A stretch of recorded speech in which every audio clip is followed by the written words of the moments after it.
we unload the dog shit, the pink sheets, the penny stocks, where we make the money.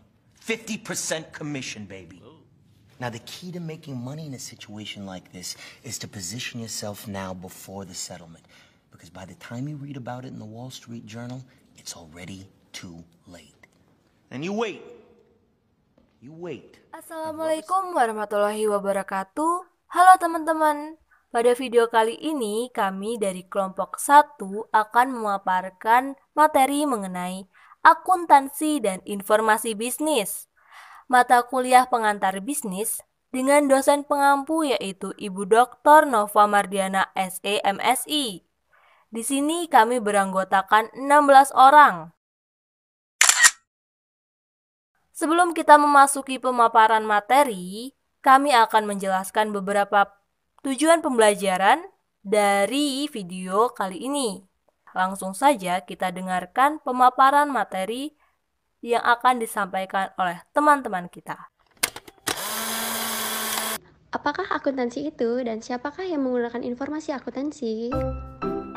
Jadi, akuntansi adalah sistem menyeluruh untuk mengumpulkan, menganalisis, dan mengkomunikasikan informasi keuangan kepada pemilik dan karyawan perusahaan, kepada publik, dan ke berbagai badan pemerintahan. Sedangkan sistem informasi akuntansi adalah susunan prosedur untuk mengidentifikasikan, mengukur, mencatat, dan menyimpan informasi keuangan sehingga dapat digunakan dalam laporan akuntansi dan manajemen. Selanjutnya, terdapat 5 jenis penggunaan sistem informasi akuntansi. Yang pertama ada manajer bisnis, untuk mengembangkan sasaran dan rencana, menetapkan anggaran, dan mengevaluasi prospek masa mendatang. Yang kedua ada karyawan dan serikat pekerja, untuk merencanakan dan menerima kompensasi, serta berbagai tunjangan seperti kesehatan, liburan, dan pensiun. Yang ketiga ada investor atau kreditor, untuk membicarakan pengembalian kepada pemegang saham, menentukan prospek pertumbuhan, dan memutuskan apakah perusahaan berada dalam risiko kredit yang baik. Yang keempat ada otoritas pajak, untuk merencanakan pajak masuk, menentukan besaran pajak individu dan usaha, dan memastikan jumlah yang tepat dibayarkan tepat waktu.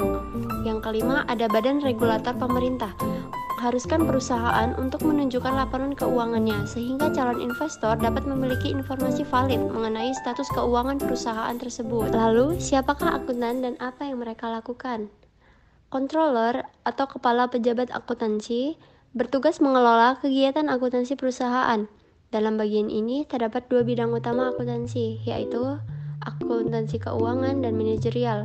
Lalu, bagian ini juga membahas perbedaan fungsi dan kegiatan akuntan publik tersertifikasi, akuntan swasta, akuntan manajemen, dan akuntan forensik. Pada bagian pertama ada akuntansi keuangan.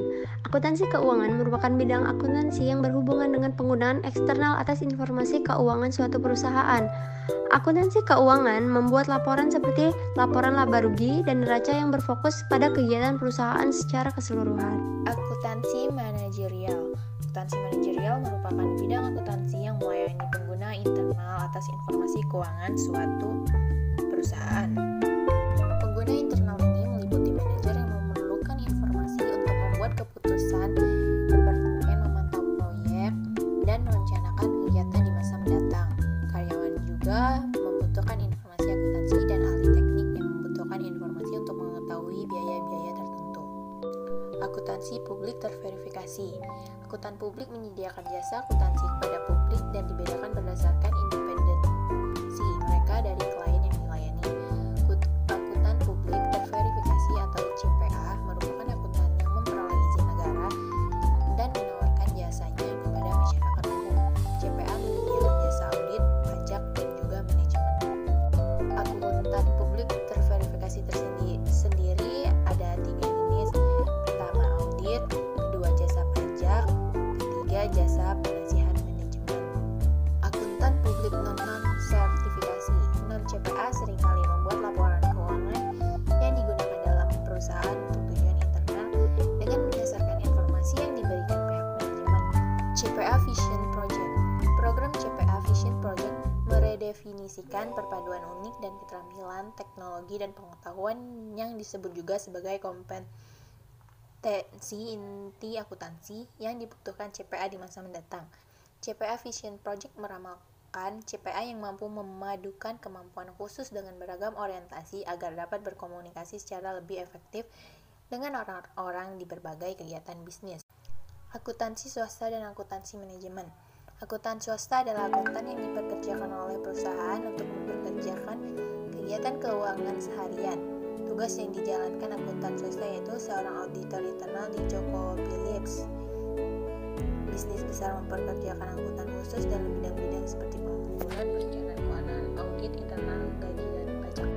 Akuntan manajemen adalah akuntan swasta yang menyediakan jasa keuangan untuk membantu para manajer dalam ragam kegiatan bisnis perusahaan.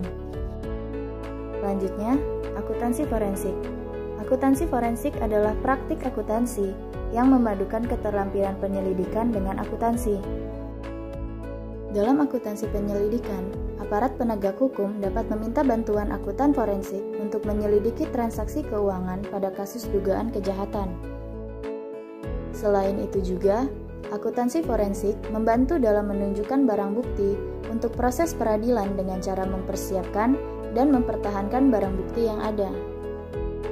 Penyelidikan untuk CVI mencakup 4 bidang, yaitu pencegahan dan penghindaran penggelapan, transaksi keuangan, investigasi kasus penggelapan, dan unsur-unsur hukum suatu penggelapan. Batasan pemerintah terhadap jasa CVA dan laporan keuangan Sarbox. Sarbanes-Oxley Act atau Sarbox ditetapkan pada tahun 2002, merupakan pemberlakuan aturan federal untuk mengembalikan kepercayaan publik dalam praktik akuntansi dengan cara memberlakukan persyaratan baru terhadap kegiatan keuangan dalam korporasi yang sahamnya diperdagangkan secara publik. Ketentuan terpilih dalam Sarbox. Sebelumnya, kalian tahu nggak sih Sarbox itu apa? Jadi Sarbox itu singkatan dari Sarbanes-Oxley, yaitu hukum federal Amerika Serikat yang ditetapkan pada 30 Juli 2002 sebagai tanggapan terhadap sejumlah skandal akuntansi perusahaan besar. Apa aja ya ketentuan terpilih dalam Sarbox? Yang pertama, menciptakan Dewan Pengawas Akuntansi Nasional yang tugasnya diantaranya harus menetapkan standar etika yang digunakan kantor CPA dalam membuat audit. Yang kedua, mengharuskan SEC secara berkala meninjau setiap laporan keuangan perusahaan. Yang ketiga, mencegah perusahaan melakukan tindakan balas dendam atau intimidasi terhadap analisis penelitian yang memberikan laporan negatif. Yang keempat, mengenakan sanksi pidana terhadap auditor dan klien atas pemalsuan, penghapusan, pengubahan, atau penyembunyian catatan keuangan dengan hukuman 10 tahun penjara.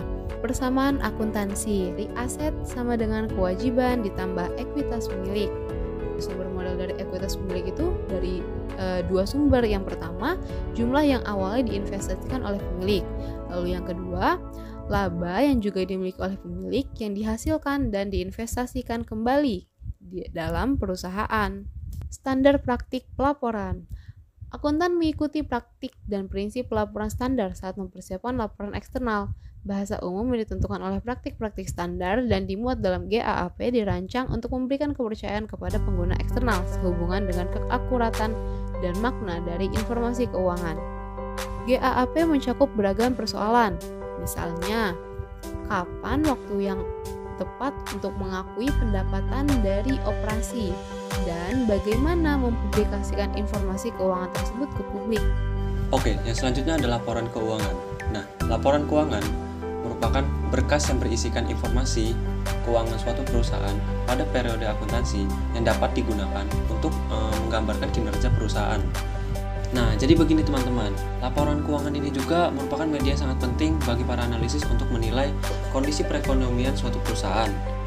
Dikarenakan dalam laporan keuangan itu menggambarkan posisi keuangan perusahaan, hasil usaha perusahaan, serta arus kas perusahaan dalam periode tertentu. Yang selanjutnya, laporan keuangan itu terdapat 3 jenis aktivitas. Yang pertama, yaitu arus kas dari aktivitas operasi seperti pembelian dan penjualan barang yang dilakukan oleh perusahaan. Lalu yang kedua, ada arus kas dari aktivitas investasi, contohnya pembelian dan penjualan aktiva tetap seperti gedung, peralatan, dan lain-lain. Lalu yang terakhir, ada arus kas dari aktivitas pembiayaan, contohnya membayar dividen, serta menerbitkan saham. Nah, dalam penyusunan laporan keuangan juga itu memiliki tujuan. Yang pertama yaitu untuk memberikan informasi keuangan yang tervalidasi mengenai aktiva dan kewajiban serta modal suatu perusahaan. Lalu yang kedua, untuk memberikan informasi keuangan mengenai perubahan dalam aktiva neto. Yang ketiga, memberikan informasi keuangan yang membantu para pemakai laporan keuangan di dalam menaksir potensi perusahaan. Lalu yang terakhir, untuk memberikan informasi mengenai perubahan aktiva dan kewajiban perusahaan, seperti informasi mengenai aktivitas pembiayaan dan investasi. Nah, jadi contohnya itu begini teman-teman. Anggaplah suatu perusahaan mainan pada bulan Januari itu memiliki pengiriman yang dijadwalkan berlangsung bulan Februari. Meskipun penjualan ini telah selesai pada bulan Januari, pendapatan $1.000 itu belum bisa diakui karena mainannya itu belum dikirimkan dan harga jual itu belum bisa ditagihkan. Nah, itu bisa dicatat di saat barang atau produknya itu sudah dikirimkan dan harga jual itu sudah bisa ditagih. Nah, yang selanjutnya itu ada pengungkapan penuh, yang merupakan panduan yang mengharuskan laporan keuangan untuk tidak saja memuat angka-angka, tetapi juga memuat penjelasan dan interpretasi manajemen terhadap angka-angka dalam laporan keuangan. Nah, ini juga tercantum dalam GAAP atau Generally Accepted Accounting Principles yang mengharuskan laporan keuangan itu memasukkan interpretasi serta penjelasan dari manajemen mengenai angka-angka tersebut. Menganalisis laporan keuangan. Laporan keuangan bantu investor dalam mengambil keputusan. Laporan ini juga menyediakan data untuk menciptakan beragam rasio yang digunakan untuk menilai kesehatan keuangan perusahaan, kemajuannya, dan prospek masa depannya. Rasio biasanya dikelompokkan menjadi 3 klasifikasi utama. Selanjutnya, mengelola di masa penuh gejolak dalam solvabilitas jangka panjang. Perusahaan yang tidak mampu memenuhi kewajiban utang jangka panjangnya berada dalam resiko diambil alih atau kolaps. Untuk mengevaluasi resiko persoalan tersebut, kreditor melirik neraca untuk mengamati sejauh mana perusahaan dibiayai melalui dana pinjaman. Semakin rendah utang suatu perusahaan, maka rendah juga resikonya bagi investor dan kreditor. Rasio profitabilitas yaitu kekuatan laba rugi pemilik. Investor juga menginginkan beberapa indikasi pengembalian yang dapat diandalkan, seperti bukti nyata laba yang bisa dilihat dari rasio profitabilitas, misalnya laba ke saham. Lalu selanjutnya, kewirausahaan dan bisnis baru. Informasi yang diperoleh dari laporan keuangan dapat digunakan untuk rasio aktivitas, sehingga dapat mengukur efisiensi dari penggunaan sumber daya. Lalu menghadirkan etika ke dalam persamaan akuntansi. Tujuan etika dalam akuntansi adalah untuk mempertahankan kepercayaan publik dalam lembaga bisnis, pasar, keuangan, dan produk serta jasa dari profesi yang terkait dengan akuntansi. Kode etik profesional ICPA. ICPA ini merupakan singkatan dari American Institute of Certified Public Accountants. Itu merupakan lembaga yang memuat dan memberlakukan kode etik internasional bagi akuntan publik di Amerika Serikat. Lembaga ini menjelaskan 6 bidang etika yang harus dipatuhi. Nah, bidang etika tersebut dapat dilihat dalam slide ini. Untuk di Indonesia, kode etik profesional ditetapkan oleh Ikatan Akuntan Indonesia. GAAP adalah prinsip akuntansi yang diterima secara umum dan harus dilaksanakan oleh perusahaan publik Amerika Serikat. Namun, masih banyak perusahaan yang melakukan pelanggaran. Contoh kasus-kasus pelanggaran yang paling terkenal yaitu ada America Online yang memanipulasi pendapatan.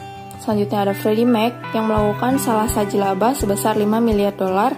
Selanjutnya ada HCA Columbia atau HCA, yaitu Asosiasi Perawatan Kesehatan dan Rumah Sakit yang menipu Medicare, Medicaid, dan Tricare melalui klaim biaya yang salah dan penagihan ilegal. Pelanggaran etika yang terjadi pun dapat menurunkan kepercayaan publik, mengancam kelangsungan dana pensiun karyawan, dan menyebabkan penutupan perusahaan sehingga menghilangkan lapangan pekerjaan. Yang selanjutnya, tujuan utama akuntansi internasional adalah guna mengantisipasi kebutuhan masyarakat global dan mencerminkan situasi ekonomi, hukum, sosial budaya, dan politik yang ada di dalam perusahaan. Jadi kesimpulan dari materi ini ialah akuntansi merupakan sistem menyeluruh untuk mengumpulkan, menganalisis, dan mengkomunikasikan laporan keuangan untuk digunakan oleh pengguna eksternal maupun internal untuk menjaga kepercayaan masyarakat terhadap lembaga bisnis dan mencegah pelanggaran etika dalam akuntansi. Perlu dilaksanakannya etika dalam akuntansi. Untuk itu, asosiasi profesi akuntan seperti AICPA dan IMA memberlakukan kode etik profesional sebagai dasar etika akuntan. Dan International Accounting Standard Board atau IASB bertanggung jawab atas penciptaan standar akuntansi global.